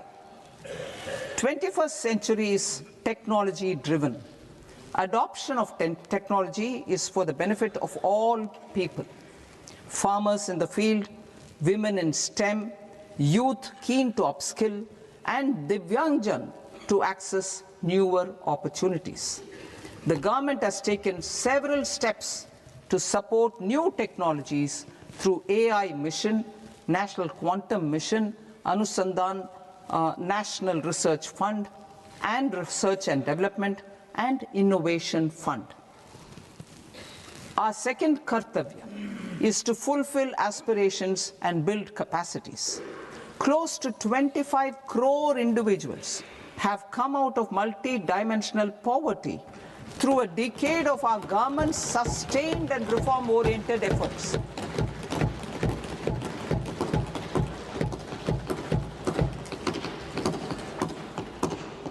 Our government has therefore decided to place a renewed emphasis on the service sector to provide a pathway to fulfilling aspirations of a youthful India with the following measures. I propose to set up a high-powered Education to Employment and Enterprises Standing Committee to recommend measures that focus on services sector as a core driver of Vikasit Bharat. This will make us a global leader in services with a 10% global share by 2047. The committee will prioritize areas to optimize the potential for growth, employment, and exports. They will also assess the impact of emerging technologies, including AI, on jobs and skill requirements and propose measures thereof. To create a range of skilled career pathways, a new range of skilled career pathways for our youth, I propose interventions in the following sectors. Health. Existing institutions for allied health professionals will be upgraded and new AHP institutions established in private and government sectors. This will cover 10 selected disciplines, including optometry, radiology, anesthesia, OT technology, applied psychology, and behavioral health, and add 1 lakh AHPs over the next 5 years. A strong care system covering geriatric and allied care services will be built. A variety of NSQF-aligned programs will be developed to train multi-skilled caregivers, combining core care and allied skills such as wellness, yoga, and operation of medical assistive devices. In the coming year, 1.5 lakh caregivers will be trained.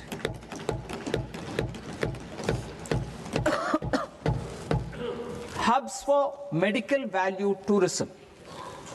To promote India as a hub for medical tourism services, I propose to launch a scheme to support states in establishing 5 regional medical hubs in partnership with the private sector. These hubs will serve as integrated healthcare complexes that combine medical, educational, and research facilities. They will have Ayush centers, medical value tourism facilitation centers, and infrastructure for diagnostics, post-care, and rehabilitation. These hubs will provide diverse opportunities, job opportunities for health professionals, including doctors and AHPs. Ancient Indian yoga, already respected in several parts of the world, was given a mass global recognition when Honorable Prime Minister took it to the UN. Post-COVID, Ayurveda gained a similar global acceptance and recognition. Exporting quality Ayurveda products helps farmers who grow the herbs and youth who process the products. To meet growing global demand, a few more steps are being taken. I propose to 1. Set up 3 new All India Institutes of Ayurveda. 2. Upgrade Ayush pharmacies and drug testing labs for higher standards of certification ecosystem and make available more skilled personnel. 3. Upgrade the WHO Global Traditional Medicine Center in Jamnagar to bolster evidence-based research, training, and awareness for traditional medicine. Animal husbandry. Livestock contributes to close to 16% of farm income, including of poor and marginal households. To scale up availability of veterinary professionals by more than 20,000, I propose to roll out a loan-linked capital subsidy support scheme for establishment of veterinary and para-veterinary colleges, veterinary hospitals, diagnostic laboratories, and breeding facilities in private sector. Collaboration between Indian and foreign institutions will also be facilitated. Orange economy. India's animation, visual effects, gaming and comics sector, AVGC sector, is a growing industry projected to require 2 million professionals by 2030. I propose to support the Indian Institute of Creative Technologies, Mumbai, in setting up AVGC content creator labs in 15,000 secondary schools all over the country and 500 colleges. The Indian design industry is expanding rapidly, and yet there is a shortage of Indian designers. I propose to establish, through Challenge Route, a new National Institute of Design to boost design education and development in the eastern region of India. Education. Our government will support states through Challenge Route in creating 5 university townships in the vicinity of major industrial and logistics corridors. These planned academic zones will host multiple universities, colleges, and research institutions, skill centers, and residential complexes. In higher education, STEM institutions, prolonged hours of study and laboratory work pose some challenges for girl students. Through VGF, Viability Gap Funding and capital support, 1 girls' hostel will be established in every district.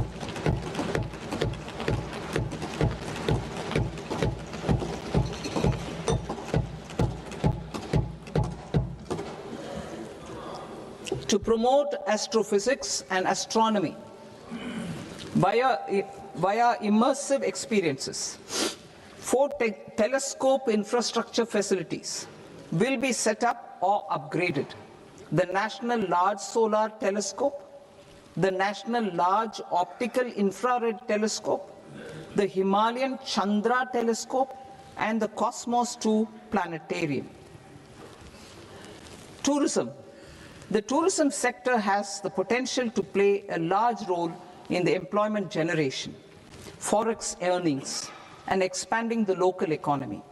I propose to set up a National Institute of Hospitality by upgrading the existing National Council for Hotel Management and Catering Technology.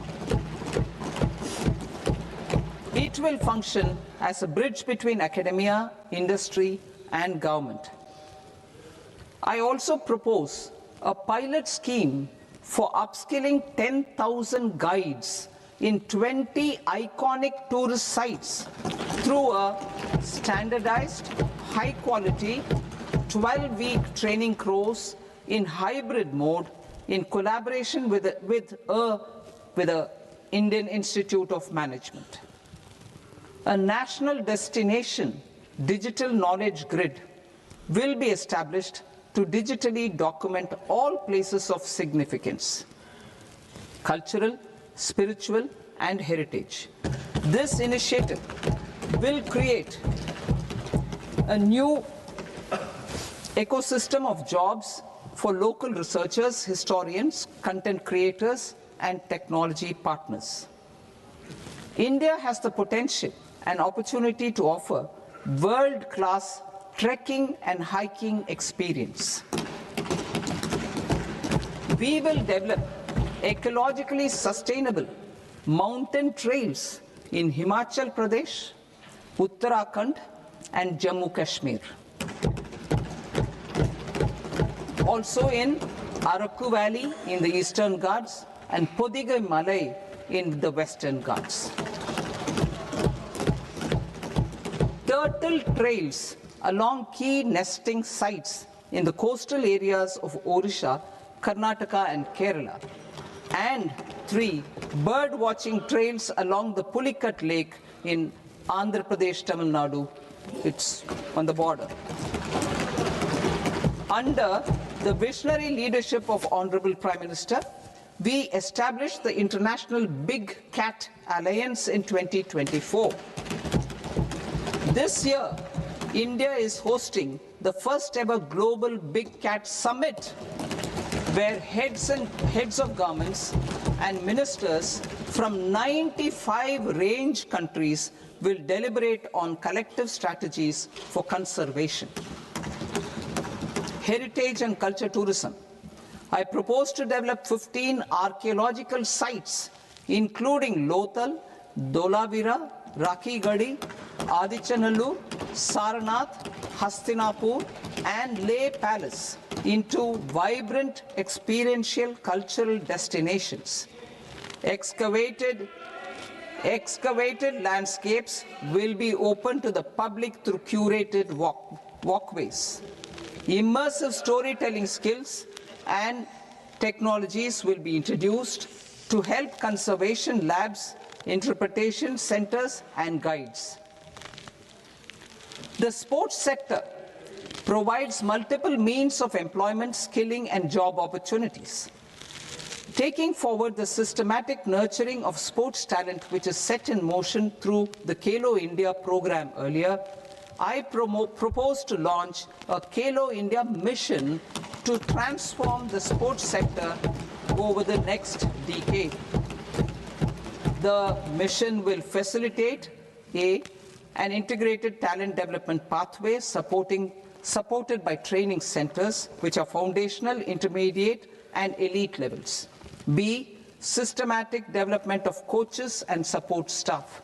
C, integration of sports science and technology. D, competitions and leagues to promote sports culture and provide platforms.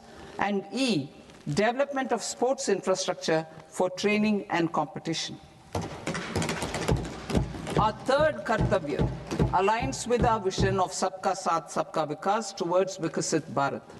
This requires targeted efforts for 1. Increasing farmer incomes through productivity enhancement and entrepreneurship, with special attention to small and marginal farmers. B. Empowering Divyangjan through access to livelihood opportunities, training, and high-quality assistive devices. C. Empowering the vulnerable to access mental health and trauma care. D. Focus on the Purvodaya states and the Northeast region to accelerate development and employment opportunities. Fisheries.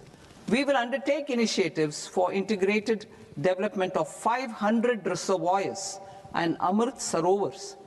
2.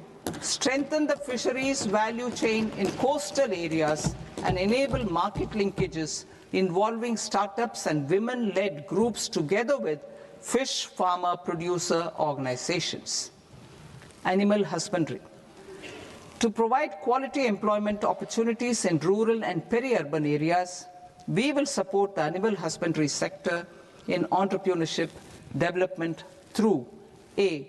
A credit-linked subsidy program, B. Scaling up and modernization of livestock enterprises, C. Enhanced creation of livestock, dairy, and poultry enhanced creation of livestock, dairy, and poultry-focused integrated value chains, and D. Encourage creation of livestock farmer-producer organizations. High-value agriculture. To diversify farm outputs, increase productivity, enhance farmers' incomes, and create new employment opportunities, we will support high-value crops such as coconut, sandalwood, cocoa, cashew in the coastal areas, agar trees in northeast, and nuts such as almonds, walnuts, and pine nuts in our hilly regions. These, all of them, will be supported. India is the world's largest producer of coconuts. About 30 million people, including nearly 10 million farmers, depend on coconuts for their livelihood. To further enhance competitiveness in coconut production, I propose a coconut promotion scheme to increase production and enhance productivity through various interventions, including replacing and non-productive trees with new saplings or plants or varieties in major coconut growing states. A dedicated program is proposed for Indian cashew and cocoa to make India self-reliant in raw cashew and coconut production and processing, enhance export competitiveness, and transform Indian cashew and Indian cocoa into premium global brands by 2030. Sandalwood. Sandalwood is closely linked to India's social and cultural heritage. Our government will partner with state governments to promote focused cultivation and post-harvest processing to restore the glory of the Indian sandalwood ecosystem, to rejuvenate old, low-yielding orchards, and expand high-density cultivation of walnuts, almonds, and pine nuts. We will support a dedicated program to enhance farmer incomes and in bringing value addition by engaging youth. Bharat Vistar, that is virtually integrated system to access agricultural resources. I propose to launch Bharat Vistar, a multilingual AI tool that shall integrate the AgriStack portals and the ICAR package on agricultural practices with AI systems. This will enhance farm productivity, enable better decisions for farmers, and reduce risk by providing customized advisory support. She-Marts for rural women-led enterprises. Building on the success of Lakpati Didi program, I propose to help women take the next step from credit-linked livelihoods to being owners of enterprises. Self-help entrepreneur, she, marts will be set up as community-owned retail outlets within the cluster-level federations through enhanced and innovative financing instruments. Empowering Divyangjan. Divyangjan Kaushal Yojana. Information technology, AVGC sectors, hospitality and food and beverages sectors often offer task-oriented and process-driven roles which are suitable for Divyangjan. We will ensure dignified livelihood opportunities through industry-relevant and customized training specific to each Divyangjan group. Divyang Sahara Yojana. Timely access to high-quality assistive devices for all eligible Divyangjan is a fundamental need. I propose to 1. Support the Artificial Limbs Manufacturing Corporation of India, Alimco, to set up and to scale up production of assistive devices, invest in R&D and AI integration, strengthen PM Divyasha Kendras, and support setting up of assistive technology marts as modern retail style centers where Divyangjan and senior citizens can see, try and purchase assistive products. Reaffirming our commitment to mental health and trauma care. There are no national institutes for mental health care in North India. We will therefore set up a NIMHANS 2 and also upgrade national mental health institutes in Ranchi and in Tezpur as regional apex institutions. Emergencies expose families, particularly the poor and vulnerable, to unexpected expenditure. We will strengthen and increase these capacities by 50% in district hospitals by establishing emergency and trauma care centers. Focus on Purvodaya states and northeastern regions. Purvodaya, I propose the development of an integrated East Coast industrial corridor with a well-connected node at Durgapur, creation of 5 tourism destinations in 5 Purvodaya states, and the provision of 4,000 e-buses. Buddhist sites in northeastern region. The northeastern region is a civilizational confluence of Theravada and Mahayana or Vajrayana traditions. I propose to launch a scheme for development of Buddhist circuits in Arunachal Pradesh, Sikkim, Assam, Manipur, Mizoram, and Tripura. The scheme will cover preservation of temples and monasteries, pilgrimage interpretation centers, connectivity, and pilgrim amenities. 16th Finance Commission. On 17th November 2025, the 16th Finance Commission submitted its report to the President.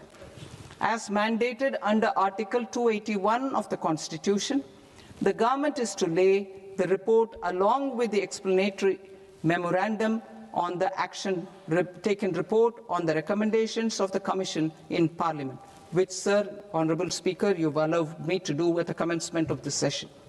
The government has accepted the recommendation of the Commission to retain the vertical share of devolution at 41%.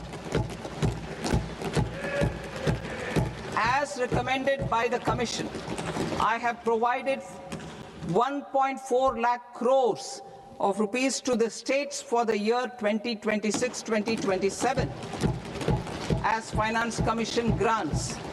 These include rural and urban local body and disaster management grants. Fiscal consolidation. Government has been delivering on our fiscal commitments consistently without compromising on social needs.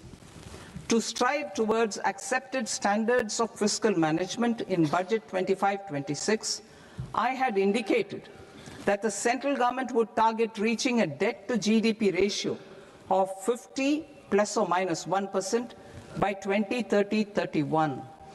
In line with this, the debt to GDP ratio is estimated to be 55.6% of GDP in BE 26-27, compared to 56.1% of GDP in RE 25-26. A declining debt to GDP ratio will gradually free up resources for priority sector lending and expenditure by reducing the outgo on interest payments. One of the main operational instruments for debt targeting is the fiscal deficit. I am happy to inform this august House that I fulfilled my commitment made in 2021-2022 to reduce fiscal deficit below 4.5% of GDP by 25-26. In RE 25-26, the fiscal deficit has been estimated at par with BE of 2025-26 at 4.4% of GDP. In line with the new fiscal prudence path of debt consolidation, the fiscal deficit in BE 26-27 is estimated to be 4.3% of the GDP.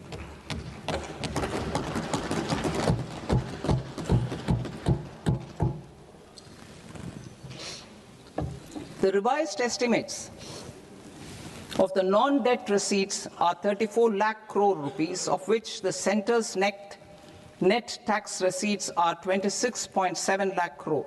The revised estimate of the total expenditure is 49.6 lakh crore rupees, of which the capital expenditure is about 11 lakh crores. Budget estimates 2026 to 2027. Coming to 26-27, the non-debt receipts and the total expenditure are estimated as 36.5 lakh crore and 53.5 lakh crore respectively. The centre's net tax receipts are estimated at 28.7 lakh crore rupees. To finance the fiscal deficit, the net market borrowings from dated securities are estimated at 11.7 lakh crore rupees. The balance financing is expected to come from small savings and other sources. The gross market borrowings are estimated at 17.2 lakh crore rupees. I'll now move to Part B. Part B, direct taxes.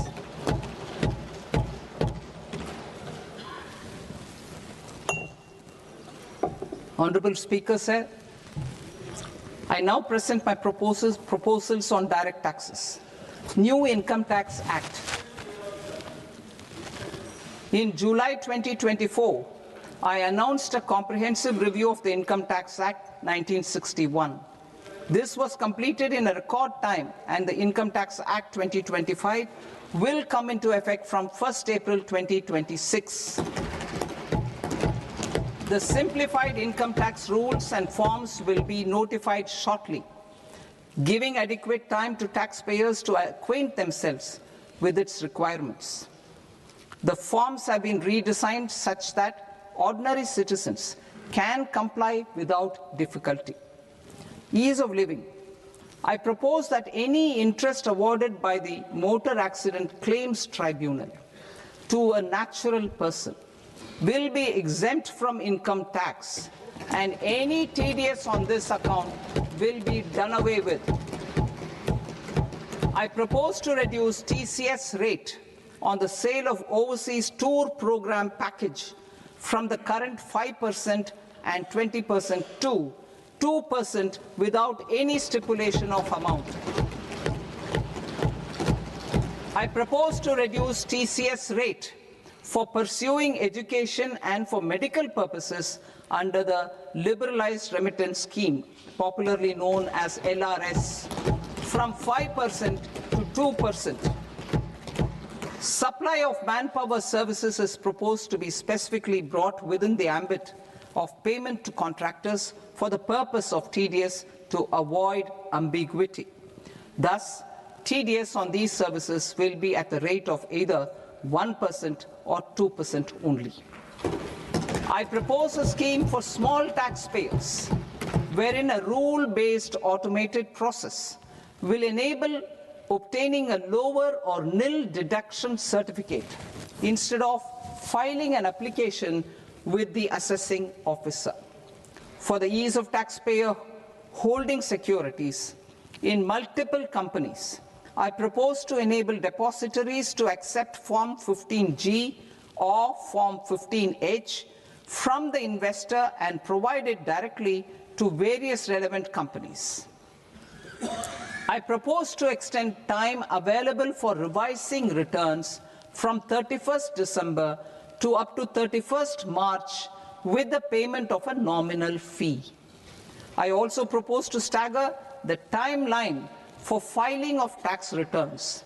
Individuals with ITR 1 and ITR 2 returns will continue to file till 31st July, and non-audit business cases or trusts are proposed to be allowed time till 31st August.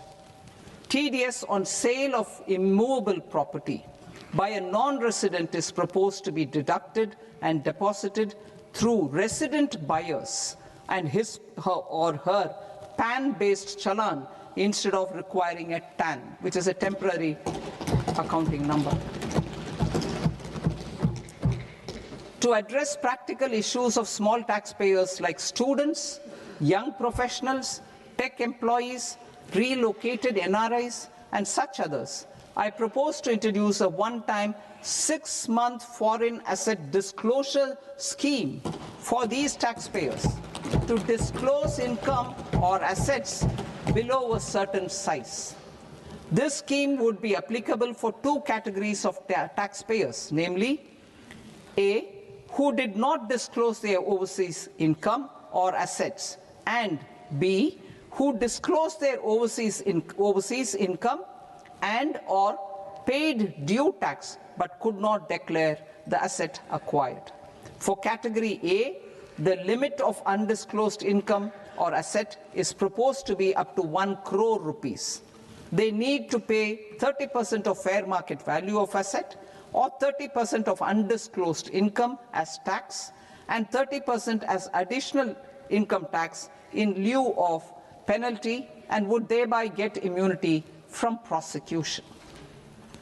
For category B, asset value is proposed to be up to 5 crore rupees. Here, immunity from both penalty and prosecution will be available with a payment of fee of 1 lakh rupees. Rationalizing penalty and prosecution. Multiplicity of proceedings are hindrance to the ease of doing business. I propose to integrate assessment and penalty proceedings by way of a common order for both. There will be no interest liability on the taxpayer on the penalty amount for the period of appeal before the first appellate authority, irrespective of the outcome of appeal process. Further, quantum of prepayment is being reduced from 20% to 10% and will continue to be calculated only on core tax demand. As an additional measure for reducing litigation, I propose to allow taxpayers to update their returns even after reassessment proceedings have been initiated, and an additional 10% tax rate over and above the rate applicable for the relevant year. The assessing officer will then use only this updated return in his proceedings. There is already a framework for immunity from penalty and prosecution in the cases of underreporting. I propose to apply this framework for immunity to misreporting too. However, in such a case, the taxpayer will need to pay 100% of the tax amount as an additional income tax over and above the tax and interest due. Penalties for certain technical defaults such as failure to get accounts audited, non-furnishing of transfer pricing audit report, and default in furnishing statement for financial transactions are proposed to be converted into fee.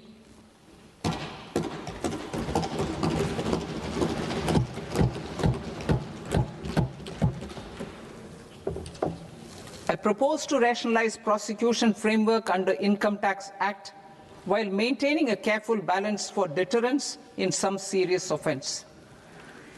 Non-production of books of account and documents and requirement of TDS payment where payment is made in kind are being decriminalized.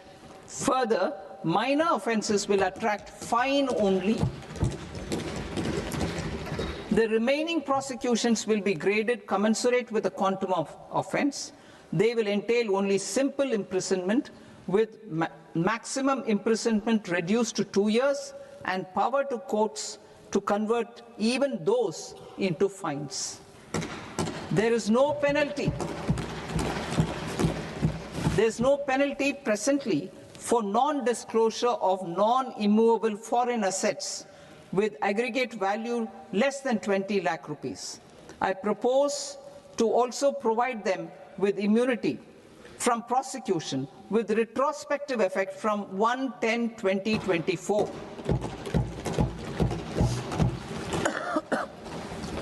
Cooperatives. Deduction is already allowed to a primary cooperative society engaged in supplying milk, oilseeds, fruits or vegetables raised or grown by its members. I propose to extend this deduction to also include supply of cattle feed and cotton seed produced by its members. I propose to allow inter-cooperative society dividend income as deduction under the new tax regime to the extent it is further distributed to its members.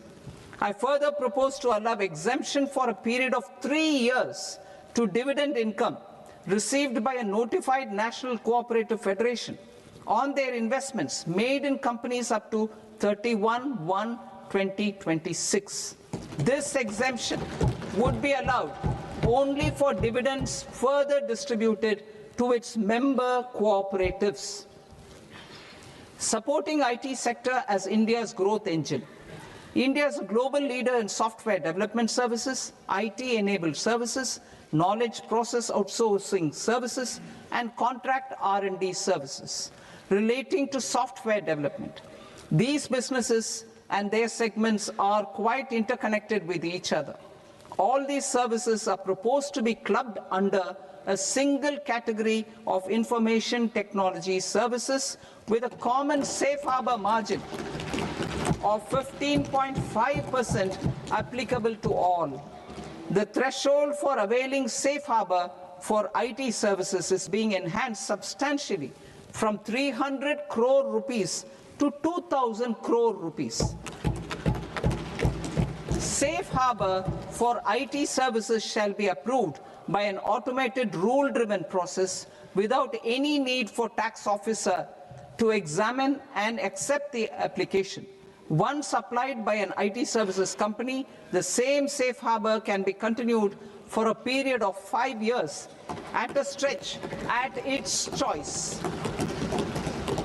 For IT services companies who want to conclude advanced pricing agreement, APA, I propose to fast-track unilateral APA process for IT services and endeavor to conclude it within a period of 2 years. The period of 2 years can be extended by a further period of 6 months on taxpayers' request. I propose to extend the facility of modified returns available to the entity entering APA to its associated entities also. Attracting global business and investment. Recognizing the need to enable critical infrastructure and boost investment in data centers, I propose to provide tax holiday till 2047 to any foreign company that provides cloud services to customers globally by using data center services from India. It will, however, need to provide services to Indian customers through an Indian reseller entity. I also propose to provide a safe harbor of 15% on cost in case the company providing data center services from India is a related entity. To harness the efficiency of just-in-time logistics for electronic manufacturing, I propose to provide safe harbor to non-residents for component warehousing in a bonded warehouse at a profit margin of 2% of the invoice value. The resultant tax of about 0.7% will be much lower than in competing jurisdictions. To provide fillip to toll manufacturing in India, I propose to provide exemption from income tax for 5 years to any non-resident who provides capital goods, equipment, or tooling to any toll manufacturer in a bonded zone. To encourage vast pool of global talent to work in India for a longer period of time, I propose to provide exemption to global, non-India sourced income of a non-resident expert for a stay period of 5 years under notified schemes. I propose to provide exemption from minimum alternate tax, the MAT, to all non-residents who pay tax on presumptive basis. Tax administration. I propose to constitute a joint committee of Ministry of Corporate Affairs and Central Board of Direct Taxes for incorporating the requirements of income computation and disclosure standards, the ICDS, in the Indian Accounting Standards, IND AS itself. Separate accounting requirement based on ICDS will be done away with from the tax year 27-28. To support Prime Minister Modi's vision of homegrown accounting and advisory firms to become global leaders, I propose to rationalize the definition of accountant for the purposes of safe harbor rules. Other tax proposals. Change in taxation of buyback was brought in to address the improper use of buyback route by promoters. In the interest of minority shareholders, I propose to tax buyback for all types of shareholders as capital gains. However, to disincentivize misuse of tax arbitrage, promoters will pay an additional buyback tax. This will make effective tax 22% for corporate promoters. For non-corporate promoters, the effective tax will be 30%. TCS rate for sellers of specific goods, namely alcoholic liquor, scrap, and minerals, will be rationalized to 2%, and that on tendu leaves will be reduced from 5% to 2%. I propose to raise the STT on futures to 0.05% from the present 0.02%. STT on options premium and exercise of options are both proposed to be raised to 0.15% from the present rate of 0.1% and 0.125% respectively. We reformed the taxation landscape for corporates in 2019 by providing them a simplified regime with lower tax rate so that they could productively focus on business rather than on claim of deductions and exemptions. To encourage companies to shift to the new regime, set off of brought forward MAT credit, minimum alternate tax credit, is proposed to be allowed to companies only in the new regime. Set off using available MAT credit is proposed to be allowed to an extent of 1/4 of the tax liability in the new regime. MAT is proposed to be made final tax, so there will be no further credit accumulation from 1st April 2026. In line with this change, the rate of final tax is being reduced to 14% from the current MAT rate of 15%. The brought forward MAT credit of taxpayers accumulated till 30th March 2026 will continue to be available to them for set-off as above. Indirect taxes. I shall now take up proposals related to indirect taxes. My proposals for customs and central excise aim to further simplify the tariff structure, support domestic manufacturing, promote export competitiveness, and correct inversion in duty. To continue weeding out long-continuing customs duty exemptions, I propose to remove certain exemptions on items which are being manufactured in India or where the imports are negligible. Similarly, to further simplify the process of ascertaining the rate of duty applicable on a particular item, I propose to incorporate certain effective rates in various customs notifications to the tariff schedule itself. I shall now take up sector-specific proposals. Promotion of exports of marine, leather, and textile products. I propose to increase the limit for duty-free imports of specified inputs used for processing seafoods for export from the current 1% to 3% of FOB value of the previous year's export turnover. I also propose to allow duty-free imports of specified inputs, which is currently available for exports of leather or synthetic footwear, to exports of shoe uppers as well.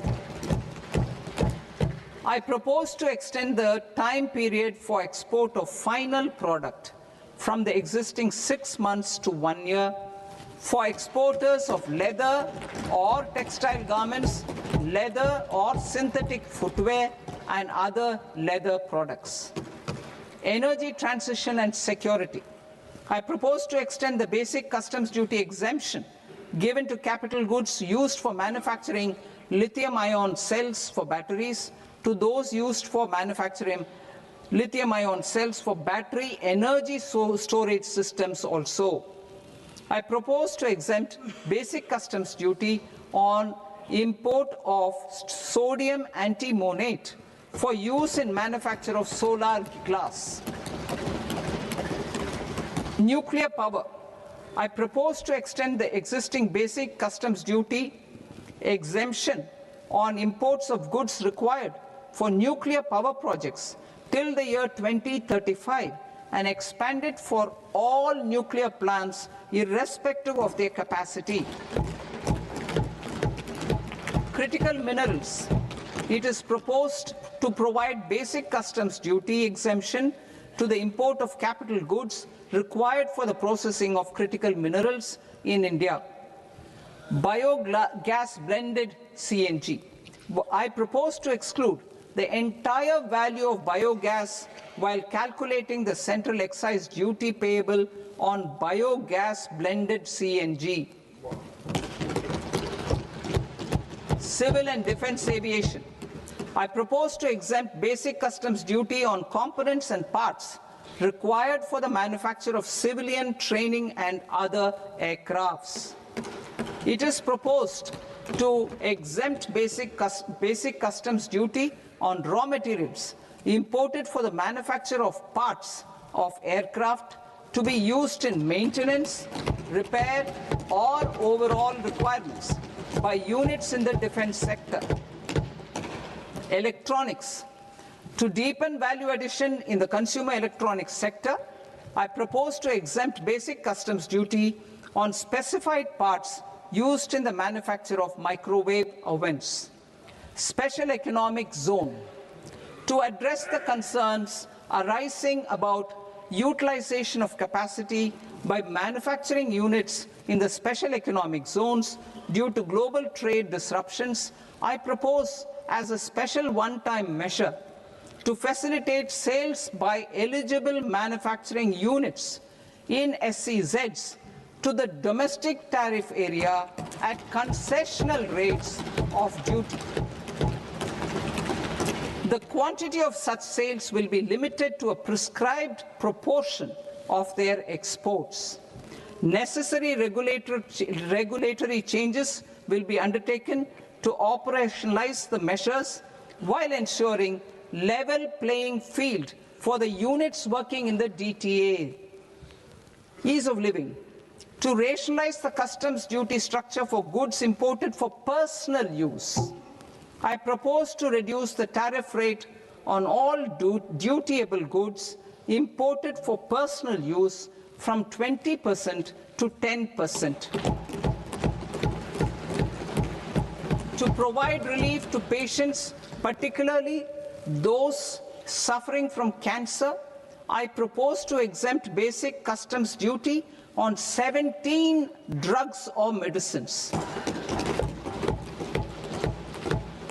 I propose also to add 7 more rare diseases for the purposes of exempting import duties on personal imports of drugs, medicines, and food for special medical purposes used in their treatment.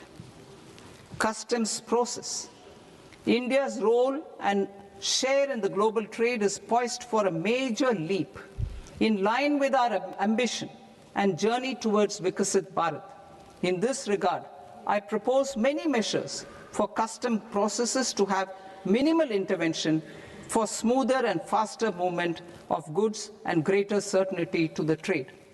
Trust-based systems. I propose to enhance duty deferral period for Tier 2 and Tier 3 authorized economic operators, known as AEOs, from 15 days to 30 days. I propose to provide eligible manufacturer importers the same duty deferral facility. This should encourage them to get themselves accredited as a full-fledged Tier 3 AEO in due course. To provide greater certainty and for better business planning, I propose to extend validity period of advance ruling binding on customs from the present 3 years to 5 years. In the spirit of the whole of government approach,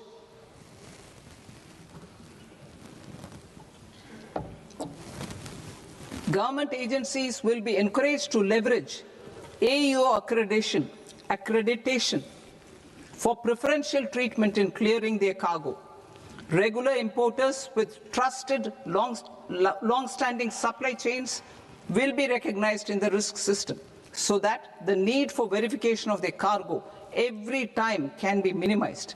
Export cargo using electronic sealing. Export cargo using electronic sealing will be provided through clearance from the factory premises to the ship. For import of goods not needing any compliance, filing of bill of entry by a trusted importer and arrival of goods will automatically notify customs for completing their clearance formalities. This will enable goods to be released immediately on arrival. The customs warehouse framework will be transformed into a warehouse operator-centric system with a self-declarations, electronic tracking, and risk-based audit. These reforms will move away from the current system of officer-dependent approvals and reduce transaction delays and compliance costs. Ease of doing business. Approvals required for cargo clearance from various government agencies will be